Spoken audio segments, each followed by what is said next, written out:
گناہوں کی عادت چھڑا میرے مولا، گناہوں کی عادت چھڑا میرے مولا، مجھے نیک انسان بنا میرے مولا۔ ذرا تجدد کی بھی تشریح تھوڑی سی کر دیجیے گا ہماری سہولت کے لیے۔ تجدد اور تجدید دو قسم کے الفاظ استعمال ہوتے ہیں عربی زبان میں۔ تجدد سے جو اسم الفاعل بنا ہے وہ ہے متجدد، اور اسی کی جمع متجددین، اور تجدید سے جو اسم الفاعل بنتا ہے وہ ہے مجدد۔ مجدد کا لفظ جو ہے وہ مثبت معنوں میں استعمال ہوتا ہے، یہ ہے اصل بات جو سمجھنے کی ہے، یعنی دین کی تجدید کرنے والا۔ آپ کہیں کہ دین کی جو عمارت تھی یا دین کا جو اصل تصور تھا اس کے اوپر کچھ پردے پڑ گئے یا اس کے اوپر کچھ حجابات آ گئے، تو ان حجابات کو اٹھا کے ان کو رفع کر کے دین کے صحیح تصور کو نمایاں کرنے والا، اس کو اجاگر کرنے والا، یعنی اس نے تجدید کی ہے۔ جبکہ تجدد سے مراد یہ ہے کہ بالکل ایک نیا تصور دینے والا، یعنی دین کے حوالے سے پہلے سے موجود تصور کی تجدید کرنا، یہ تجدید ہے۔ پہلے ایک تصور موجود تھا، اس کے اوپر پردے پڑ گئے، حجابات آ گئے، اب ان حجابات کو اٹھانا، یہ تجدید ہے، اور بہت بڑا کار خیر ہے۔ جی بہت بڑا کار خیر ہے، اور یہ کام ہمارے ہاں علماء فقہا بہت بڑے بڑے آپ کہیں کہ مجددین نے کیا۔ اس کے اوپر جو ہے وہ مولانا علی میاں کی کتاب بہت اچھی کتاب ہے، تاریخ دعوت و عظیمت کی، جس میں انہوں نے ہر صدی کے اندر جو مختلف مجددین تھے ان کا تعارف کروایا۔ اور تجدد سے مراد یہ ہے کہ دین کو نئی بنیادوں پہ دین کا ایک نیا تصور دینا، بالکل ہی دین کی ایک نئی عمارت کھڑی کر دینا، یہ تجدد ہے، اور یہ کام کرنے والے متجددین کہلاتے ہیں۔ یعنی اپنے ماضی سے، اپنے سلف سے رشتہ منقطع کر کے بالکل ایک نیا تصور دینا۔ اور یہ وہ ہے جو انتہائی قابل مذمت ہے، یہ وہی ہے اہل بدعت جو نئے نئے دینی تصورات پیدا کرتی ہیں، یہ ان کا ذکر ہو رہا ہے۔ تاریخ اسلام میں جدیدیت کی پہلی تحریک جو تھی وہ معتزلہ کی تحریک تھی۔ حضرت حسن بصری رحمہ اللہ علیہ کا نام آپ نے سنا ہوگا، بہت بڑے تابعین میں سے تھے، کبار تابعین میں سے۔ مسجد میں حلقہ لگا کے بیٹھا کرتے تھے، تو ان کا ایک شاگرد تھا واصل بن عطا۔ ایک دفعہ درس دے رہے تھے تو ایک مسئلے پہ اس کے ساتھ بحث ہو گئی، اس نے سوال در سوال کیے، سوال در سوال کیے۔ مسئلہ یہ تھا کہ کبیرہ گناہ کا جو مرتکب ہے وہ دائرہ اسلام سے خارج ہو جاتا ہے یا مسلمان ہی رہتا ہے؟ تو حسن بصری رحمہ اللہ علیہ نے کہا کہ قرآن و سنت اور اسی طرح صحابہ اور تابعین کا عقیدہ یہی ہے کہ کبیرہ گناہ کا مرتکب دائرہ اسلام سے خارج نہیں ہوتا، وہ گناہ کبیرہ کا مرتکب تو ہے، گناہ گار تو ہے، اسے جو ہے وہ قرآن و سنت کی نصوص کے مطابق سزا بھی ملے گی، جہنم میں بھی ڈالا جائے گا، لیکن وہ دائرہ اسلام سے خارج نہیں ہوتا۔ تو اس نے جو ہے وہ اس کے اوپر دلائل دینا شروع کر دی کہ نہیں، اس سے ایمان نکل جاتا ہے، وہ دائرہ اسلام سے خارج ہو جاتا ہے۔ تو جب بحث آگے بڑھی تو اس نے کیا کیا کہ حضرت حسن بصری رحمہ اللہ علیہ سے الگ مسجد کے اندر ایک حلقہ قائم کر لیا، تو اس پہ حضرت حسن بصری رحمہ اللہ علیہ نے فرمایا اعتزل عنا، یہ ہم سے جدا ہو گیا۔ اعتزال پھر اس سے نکلا، اسی سے پھر معتزلہ نکلے، یعنی وہ لوگ جو کہ اہل سنت کا جو مین دھارا تھا، جو ان کی شاہراہ تھی، اس سے جو ہے وہ الگ ہو گئے، اور انہوں نے اپنے نئے نئے نظریات جو ہے وہ دیے۔ پھر معتزلہ کا جو مذہب تھا وہ 5 اصولوں کی بنیاد پہ جو ہے وہ قائم ہوا۔ عصر حاضر میں اگر ہم جدیدیت کی تحریکوں پہ آئیں تو مصر میں جدیدیت کے حوالے سے، آپ کہیں تجدد پسندی کے حوالے سے، مصر کا نام جو ہے وہ بہت ہمیں نمایاں ملتا ہے۔ آج بھی جب آپ جامعہ ازہر کے علماء کے فتاوی دیکھتے ہیں تو عام طور پہ ذہن میں یہی آتا ہے کہ یہ کیسے فتوی جو ہے وہ جاری کرتے ہیں۔ تو بہرحال ان میں سے بعض لوگ ایسے ہیں کہ جو واقعتاً آپ کہیں کہ متجددین ہیں، بعض لوگ ایسے ہیں کہ جن کے اندر تجدد پایا جاتا ہے، اور بعض ایسے ہیں کہ جن کے اوپر تجدد پسندی کا تانا ہے، حالانکہ وہ متجددین میں شمار نہیں ہوتے اس طرح سے، اگرچہ آپ کہہ سکتے ہیں کہ ان کے کچھ تفردات ہیں کہ جن کی وجہ سے ان کے اوپر تجدد کا یا متجددین ہونے کا ایک تانا لگایا گیا۔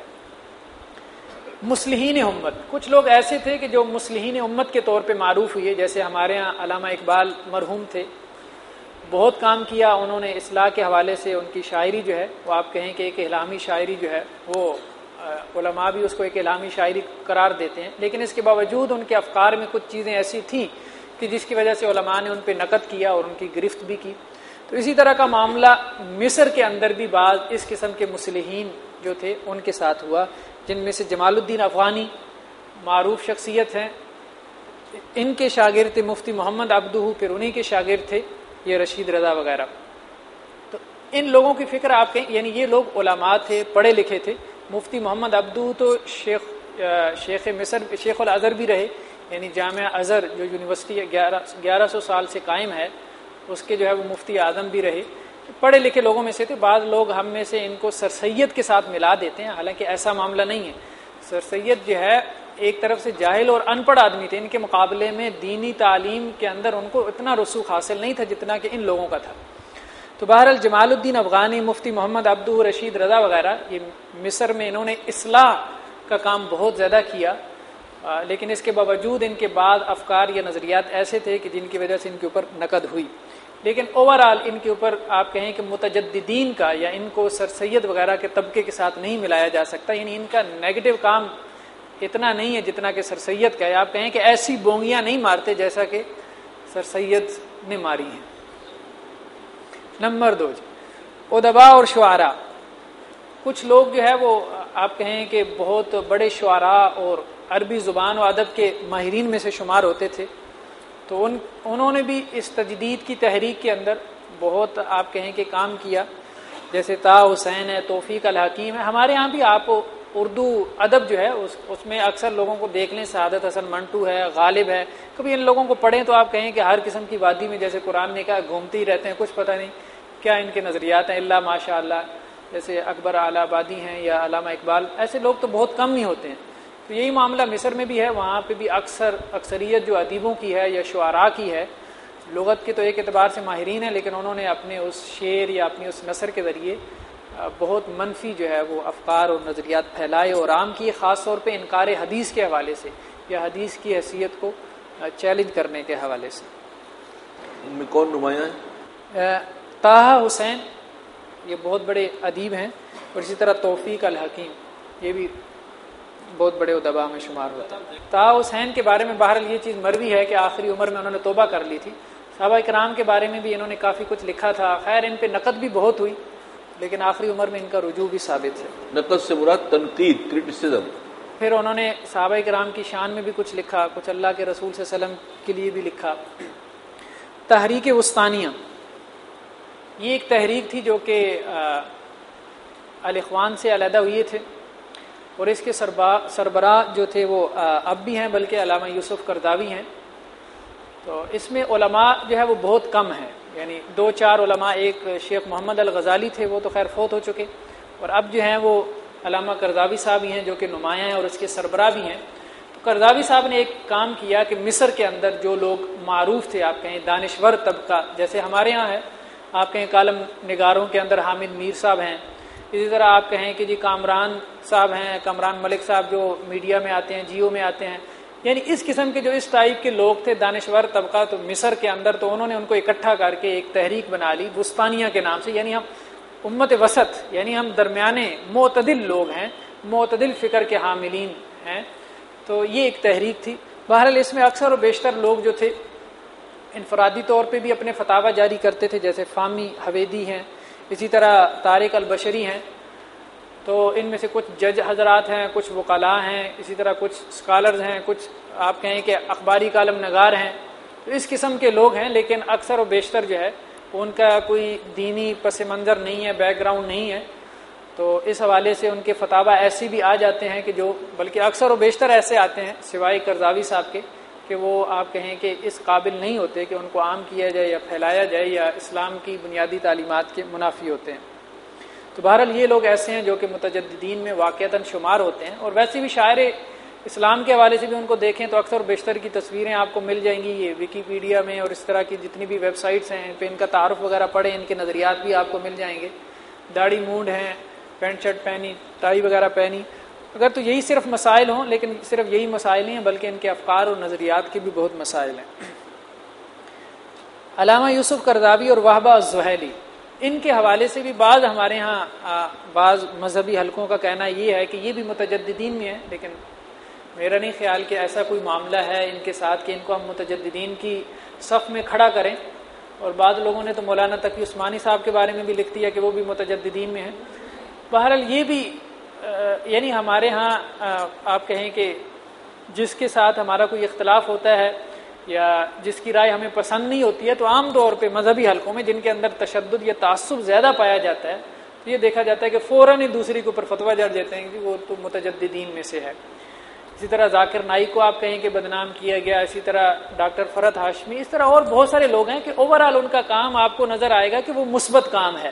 اگرچہ آپ ان کے بعض فتاوا, ان کی بعض آراء سے اختلاف کر سکتے ہیں, آپ اس کے اوپر نقد بھی کریں. دیکھیں نقد سے کون پاک ہے, کس کے اوپر نقد نہیں ہوئی, ٹھیک ہے نا. ائمہ نے ایک دوسرے کے اوپر نقد کی, امام مالک نے امام کے اوپر امام شافی نے نقد کی, امام شافی کے اوپر امام احمد نے نقل کی, امام شافی نے امام ابو حنیفہ پہ نقد کی, امام ابو حنیفہ نے امام مالک پہ نقد کی. تو ہر آدمی کے اوپر نقد ہوئی ہے, کون جو ہے وہ نقد سے پاک ہے. دیوبندیوں نے اہل حدیثوں پہ, اہل حدیثوں نے دیوبندیوں پہ نقد کی. تو ہر آدمی کے اندر جو ہے وہ علمی اختلاف ایک علمی اختلاف ہے, اسی کی حد تک رہی نا, یا کوئی تو کسی کے اندر اگر کوئی کمی ہے, کوتاہی ہے, کسی کے فتوے سے آپ کو اختلاف ہو سکتا ہے, ٹھیک ہے. لیکن اگر کسی کا اوور آل آپ کہیں کہ اس کا کام مثبت ہے تو اس کی بنیاد پہ اس کی پوری شخصیت کے حوالے سے یہ فیصلہ کر دینا کہ وہ متجددین میں ہے, تو یہ میرے خیال میں ایک درست طرز عمل نہیں ہے. خاص طور پہ ان لوگوں کے حوالے سے قرضاوی اور اسی طرح وہبہ زویلی, اگرچہ مسائل ہیں, ان کے فتاوی ایسے ہیں کہ جن کے اوپر آپ کہیں کہ شدید قسم کا اختلاف جو ہے وہ کیا جا سکتا ہے اور اس کے اوپر واقعتاً لکھنے کی ضرورت ہے, اور لوگوں نے لکھا بھی ہے. قرضاوی صاحب کی کتاب الحلال والحرام کے اوپر آپ کہیں کہ 10ویں ایڈیشن آئے, مختلف علماء کی طرف سے سعودی علماء نے لکھا کہ اسلام میں حلال و حرام, اس میں ان کے بہت ساری جو ہے وہ فتاوی سے اختلاف کیا.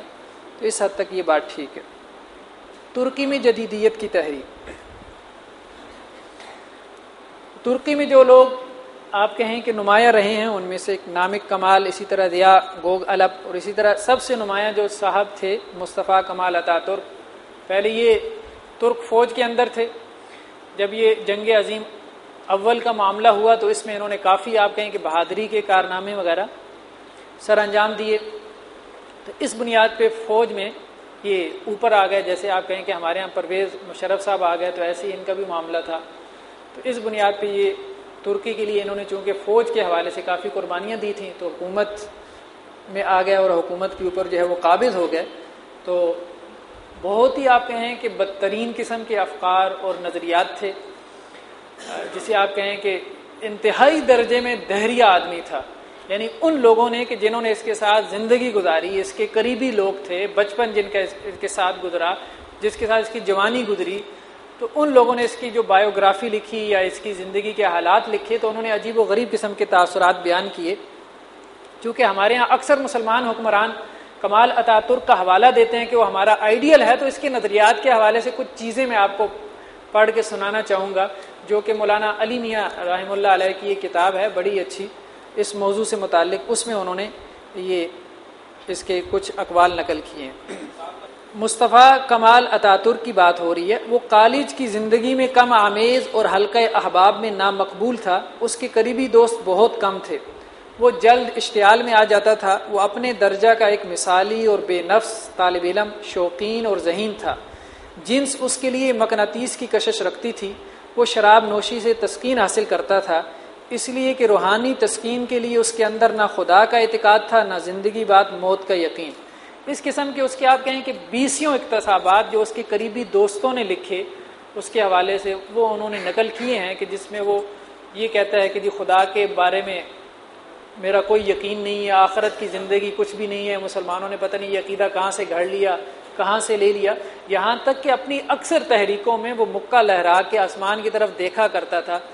گویا کہ یہ انداز ہے کہ اوپر چڑھ گیا, یعنی اگر واقعتاً خدا ہے تو نیچے آ, میں موجود ہوں, مقابلے کے لیے آ, کہاں چلا گیا. تو اس طرح کا چیلنج کرنے کا انداز بھی اس کا تھا. اور ہمارے یہاں سید سلمان ندوی رحمہ اللہ علیہ نے اس پہ نقد کرتے بھی اس کا تذکرہ کیا. تو بہرحال آپ کہیں کہ جو آدمی اس حد تک دہریہ ہو اور اس نے جو کیا اسلامی شاعر کے ساتھ وہاں پہ ترکی میں, کہ عربی زبان کو بالکل ختم کر دیا اور ترکی زبان کے لیے رسم الخط کو تبدیل کر دیا, اور اس کے لیے جو ہے وہ لاطینی حروف کو جو ہے وہ مروج کر دیا, اس کو رائج کر دیا, اذان کے اوپر پابندی لگا دی, خلافت کو ختم کر دیا. تو اس کے علاوہ بہت سارے آپ کہیں کہ اس کے اسی طرح ہیٹ اور ہیڈ کی خاص طور پہ اس نے انگریزی ہیڈ کی تحریک چلائی تھی، یہاں تک کہ اس زمانے میں، اس کے زمانے میں مکہ معظمہ میں ایک کانفرنس ہوئی تو اس میں اس نے جو نمائندہ بھیجا تو خاص طور پہ اس کو انگریزی ہیڈ پہنا کے بھیجا کہ ہمارا ترکی جو ہے وہ اب اس راستے پہ چل نکلا ہے، اور اس میں وہ جبر کے حد تک جو ہے یہ کام کرنے کو جو ہے وہ حد درجے میں روا سمجھتا تھا۔ اور جو شخص اس کو اپنا آئیڈیل کہے، اور جو شخص ظاہری بات ہے اس کو اپنا آئیڈیل کہے گا تو وہ بھی اس کا معاملہ بھی اسی کے ساتھ ہی ہوگا۔ کہ اس وقت جو مضمون ہمارے زیر مطالعہ ہے، حافظ زبیر صاحب جو ایکسپلین کر رہے ہیں، متجددین، ایک مجدد ہوتا ہے جس نے دین کا احیاء کیا ہے دوبارہ، ایک متجدد ہے جو دین میں کوئی نئی فکر نکال کے اور کسی فتنے کا دروازہ کھول سکتا ہے۔ یہ نئی فکر نکالنے والے جو ہے وہ کم درجے کے نقصان والے بھی ہیں، زیادہ نقصان والے بھی ہیں، تو انہوں نے سب کو لسٹ کر دیا ہے، اور اس کا اصل مسئلہ وہی ہے، عقل اور نقل کی کشمکش۔ اپنی عقل کو حاوی کر کے اور کوئی نیا رستہ وہ ہے جو دین میں تصور دین کے حوالے سے وہ نکالنے کی کوشش کرتی ہے۔ یہ اصل میں اسی کی آپ کی ایک کمپلیٹ فہرست ہے جو انہوں نے دی ہے۔ جو ہم نے چھوڑا ہے مضمون، اس میں سے کچھ حصہ جو غامدی فتنے کے بارے میں بانی محترم نے اس میں تفصیل لکھی ہے، اس میں بھی تذکرہ ہے کہ شروع کہاں سے ہوا۔